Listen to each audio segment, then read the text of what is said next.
யாத்ராகமம் 6ஆம் அதிகாரம். அப்பொழுது கர்த்தர் மோசேயை நோக்கி, நான் பார்வோனுக்கு செய்வதை இப்பொழுது காண்பாய். பலத்த கையை கண்டு அவர்களை போகவிட்டு பலத்த கையை கண்டு அவர்களை தன் தேசத்திலிருந்து துரத்தி விடுவான் என்றார்.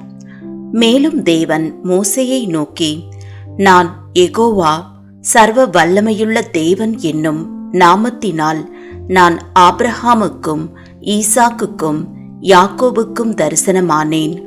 ஆனாலும் யெகோவா என்னும் என் நாமத்தினால் நான் அவர்களுக்கு அறியப்படவில்லை. அவர்கள் பரதேசிகளாய் தங்கின தேசமாகிய கானான் தேசத்தை அவர்களுக்கு கொடுப்பேன் என்று நான் அவர்களோடே என் உடன்படிக்கையையும் ஏற்படுத்தியிருக்கிறேன். எகிப்தியர் அடிமை கொள்ளுகிற இஸ்ரவேல் புத்திரரின் பெருமூச்சையும் நான் கேட்டு என் உடன்படிக்கையை நினைத்தேன்.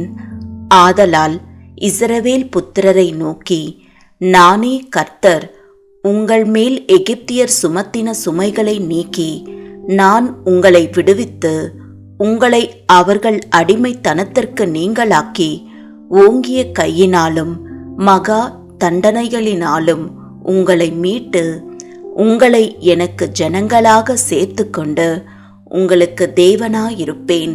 உங்கள் மேல் எகிப்தியர் சுமத்தின சுமைகளை நீக்கி உங்களை விடுவிக்கிற உங்கள் தேவனாகிய கர்த்தர் நான் என்று அறிவீர்கள். ஆபிரகாமுக்கும் ஈசாக்குக்கும் யாக்கோபுக்கும் கொடுப்பேன் என்று நான் ஆணையிட்ட தேசத்தில் உங்களை கொண்டு போய் அதை உங்களுக்கு சுதந்திரமாக கொடுப்பேன். நான் கர்த்தர் என்று அவர்களுக்கு சொல் என்றார். இந்த பிரகாரமாக மோசே இஸ்ரவேல் புத்திரருக்கு சொன்னான்.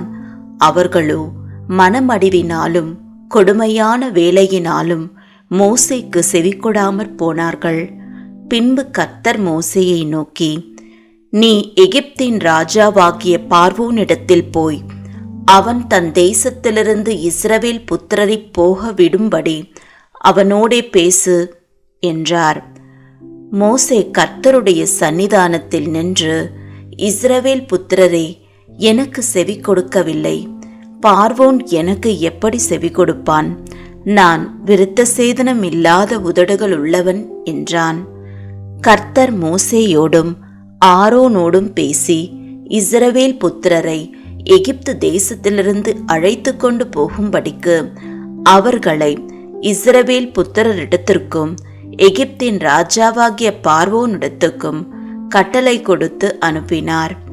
அவர்களுடைய பிதாக்கள் வீட்டாரின் தலைவர் யாரென்றால், இஸ்ரவேலுக்கு முதல் பிறந்தவனாகிய ரூபனுடைய குமாரர் ஆனோக்கு, பல்லு, எஸ்ரோன், கர்மீம். இவர்கள் ரூபனுடைய வம்சங்களின் தலைவர். சிமியோனின் குமாரர் எமுவேல், யாமின், ஓகாத், யாக்கின், சோகார். கானானிய ஸ்திரீயின் குமாரனாகிய சவுல். சிமியோனுடைய வம்சங்களின் தலைவர் இவர்களே. உற்பத்தி கிரமப்படி பிறந்த லேவியின் குமாரருடைய நாமங்களாவன: கெர்சோன், கோகாத், மெராரி என்பவைகள். லேவி 137 வருஷம் உயிரோடு இருந்தான். அவரவர் வம்சங்களின்படி பிறந்த கெர்சோனின் குமாரர் லிப்னி, சிமேயி என்பவர்கள். கோகாத்தின் குமாரர் அம்ராம், இத்சேயார், எப்ரோன், ஊசியேல் என்பவர்கள். கோகாத் 133 வருஷம் உயிரோடு இருந்தான். மெராரியின் குமாரர் மகேலி, மூசி என்பவர்கள். அவரவர் சந்ததியின்படி லேவியினுடைய வம்சங்களின் தலைவர் இவர்களே. அம்ராம் தன் அத்தையாகிய யோகெபேத்தை விவாகம் பண்ணினான். அவள் அவனுக்கு ஆரோனையும் மோசேயையும் பெற்றாள். அம்ராம் 137 வருஷம் உயிரோடு இருந்தான்.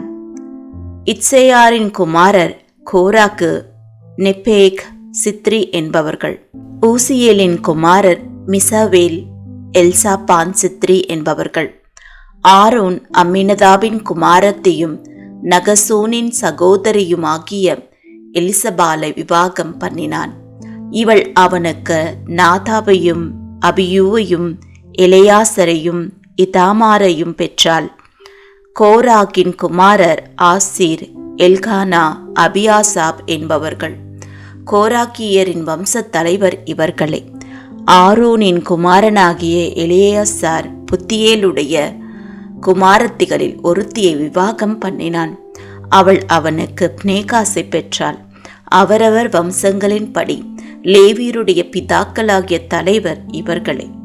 இஸ்ரவேல் புத்திரரை அந்நியனாய் எகிப்து தேசத்திலிருந்து நடத்தி கொண்டு போவதற்கு கர்த்தரால் கட்டளை பெற்ற ஆரோனும் மோசேயும் இவர்களே.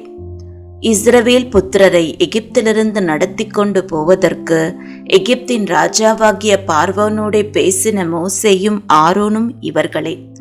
கர்த்தர் எகிப்து தேசத்திலே மோசேயோடே பேசின நாளில் கர்த்தர் மோசேயை நோக்கி, நானே கர்த்தர், நான் உன்னோடே சொல்லுகிறவைகளை எல்லாம் நீ எகிப்து ராஜாவாகிய பார்வோனுக்கு சொல் என்று சொன்னபோது, மோசே கர்த்தருடைய சன்னிதானத்தில், நான் விருத்த சேதனமில்லாத உதடுகள் உள்ளவன், பார்வோன் எனக்கு எப்படி செவி கொடுப்பான் என்றான்.